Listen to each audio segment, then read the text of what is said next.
konsumen, kita itu harus sadar karakter kita tuh sesuai dengan kondisi pasar yang dinamis.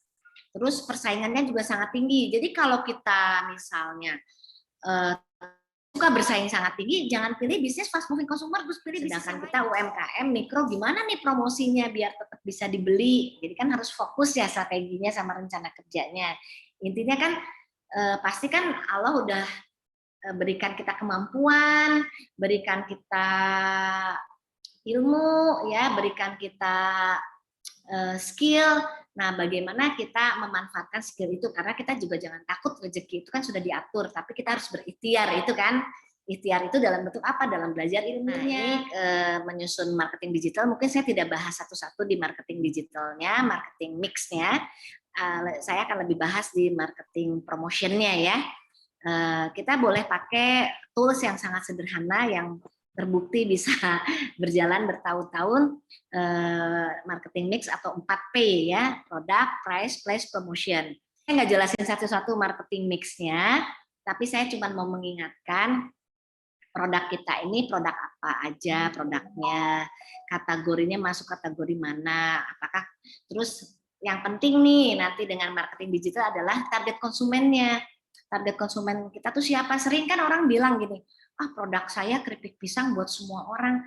Nggak bisa kita bikin produk buat semua orang. Kita harus punya positioning, harus punya USP, unique selling proposition. Promosi above the line itu tadi saya udah singgung sedikit ya, adalah promosi yang tidak langsung ketemu dengan konsumen. Above the line ini kata kiasan. Ini adalah strategi promosi yang bahasa yang sudah dipakai di seluruh dunia. Jadi kalau kita bicara strategi promosi above the line, seluruh dunia orang marketing pasti tahu, gitu kan? Above the line itu kata kiasan. Nah,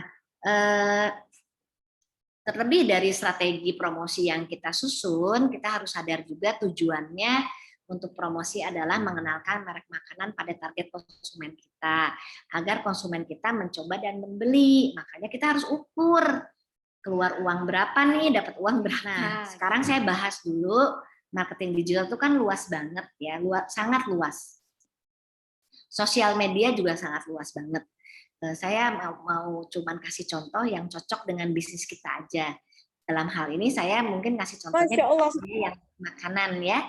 Jadi ada sosial media, bisa juga toko online dan marketplace. Toko online apa sih bedanya sama marketplace? Toko online itu yang website yang kita bikin sendiri, yang kita sebut mungkin website e-commerce tadi ya. Marketplace itu adalah sebuah pasar, tapi pasarnya berupa digital. Terus kita punya lapak di situ, gitu kan? Itu namanya marketplace. Jadi intinya UKM itu harus mampu memanfaatkan media-media digital ya, terutama media sosial, karena media sosial itu benar-benar yang paling mudah. Ini ada Om Bill Gates yang bilang katanya, jika bisnis Anda tidak ada di internet, ya kamu akan tidak bisa berbisnis. Misalnya kalau kebutuhan sehari-hari kan cepat berganti, no problem. Misalnya ada misalnya produk konsumsi yang memang mudah dibelanjakan atau yang khusus atau unsold goods, ini apa goods ya? Apa ya? Yang tidak kita pikirkan untuk kita beli. Apa itu kira-kira? Batu nisan misalnya, kuburan kan gitu. Kita karena kuburan jarang, kecuali orang yang udah ini. Oh di mana saya nanti? Oh di kuburan keluarga. Oh ini batu nisan, jenis batu nisan gimana nanti ya? Atau gantunglah nanti ahli waris saya yang buat.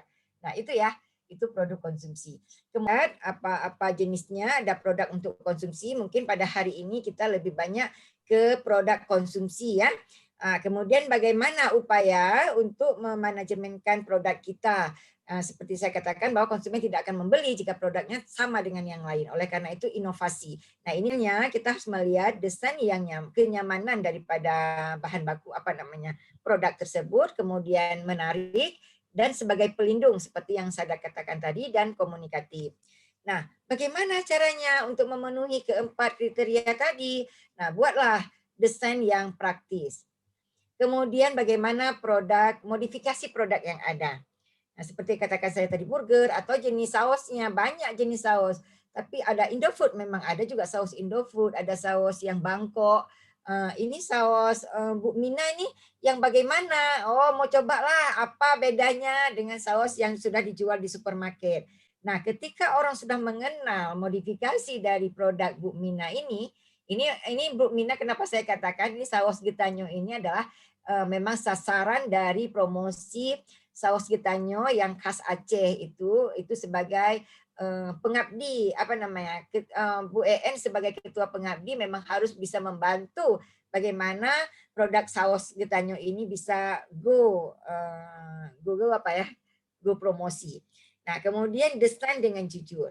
Desain dengan jujur jangan nanti pas dilihat misalnya orang pesan nih pas dilihat wah jelek rupanya ndak enak jelek dulu deh dilihat ya menarik atau tidak jelek rupanya ini di foto kok ini nggak jujur si desain ini konsumen akan meninggalkan si produsen ini ya warna yang menarik kita lihat bedanya kalau warna saya kurang menarik dibandingkan dengan promosi saus sambal Getanyo ini jadi ada juga bentuk gratis model promosi ini awal dulu boleh ini adalah upaya untuk masyarakat mengenal jadi dari door to door dari mulut ke mulut face to face, nah orang akan, ya aku pingin saus yang khasnya Aceh ada nggak ya? Yuk kita searching. Aku udah pernah coba loh, gini. Ayo cobalah, gini. Nah ternyata rame. Jadi proses itu bukan dalam 2 bulan, sebulan, setahun. Nah, Bu Yanti udah lihat ya.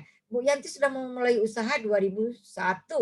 Nah, 15 tahun ke depan, bayangkan aja 15 tahun ke depan baru menjadi sebagai pemateri, sebagai pengajar juga dalam ide-ide berbisnis, selain juga produknya bisa ke Malaysia tadi kita lihat sudah mulai berkembang ke luar negeri. Nah, hal-hal yang beginilah makanya sebuah istilahnya kalau bangun usaha atau bisnis itu ada jatuh bangun gitu ya. Kalau lagu dangdutnya ada yang nggak jatuh bangun aku, gitu ya. Nah, jadi memang harus begitulah keadaannya. Jadi pada saat untung memang untung yang besar, pada saat drop ya.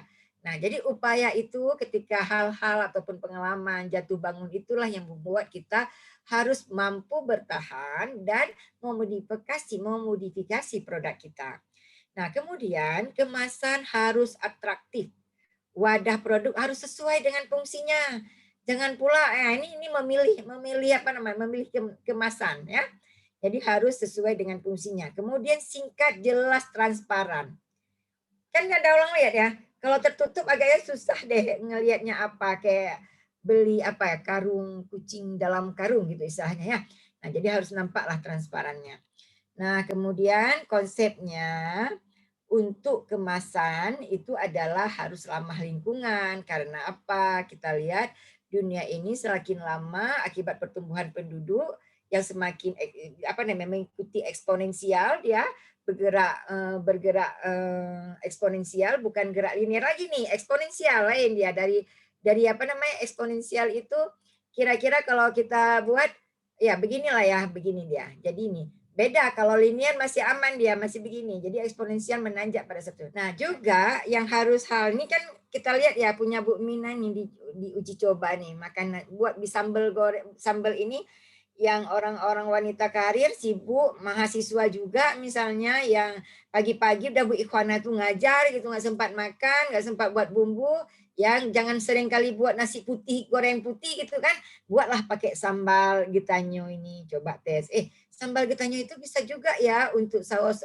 roti panggang gitu ya nih banyak nih KFC apalagi ya dijual nasi berjani udah model ya kemasan yang ini kemudian ada beberapa yang ada disruptif teknologi.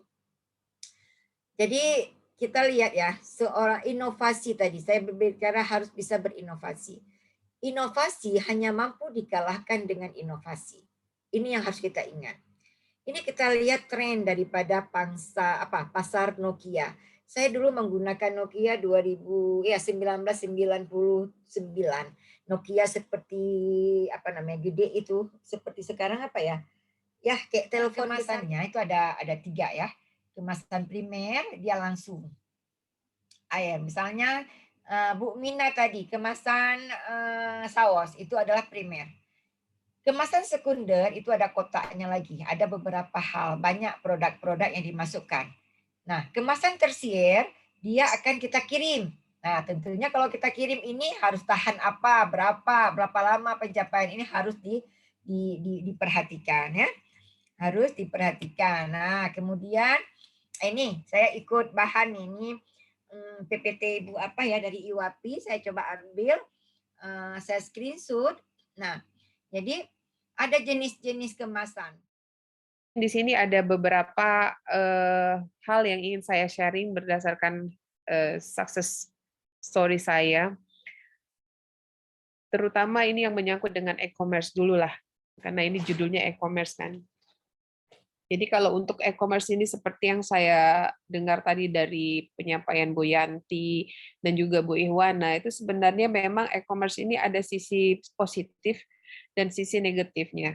Nah, kalau sisi yang positifnya ini, contohnya hari ini, ya saya kan juga ada usaha di bidang perdagangan rempah-rempah, kemudian juga perdagangan handicraft gitu ya.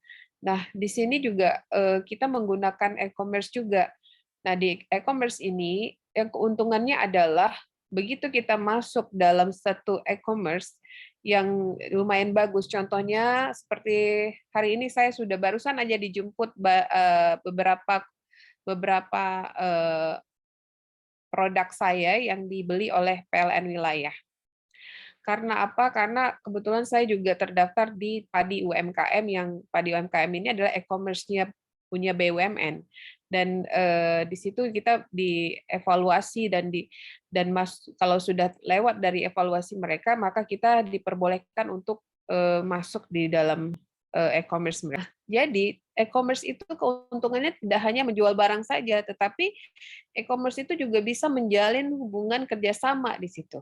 Nah, karena kan di situ ada tersedia chat-chatnya itu ya, chat-chat langsung japri lah istilahnya ke si pemilik toko gitu. Jadi itu sangat mudah sebenarnya bila kita ingin membuka usaha melalui e-commerce itu tidak hanya untuk membeli saja gitu, atau tidak hanya untuk menjual saja, tetapi kita juga bisa menjalin kerjasama dengan toko-toko lain yang ada di e-commerce itu. Artinya dengan ada e-commerce itu kita bisa menjalin kerjasama dengan toko-toko lainnya yang mungkin bisa yang sesuai dengan apa yang kita inginkan dalam dunia usaha.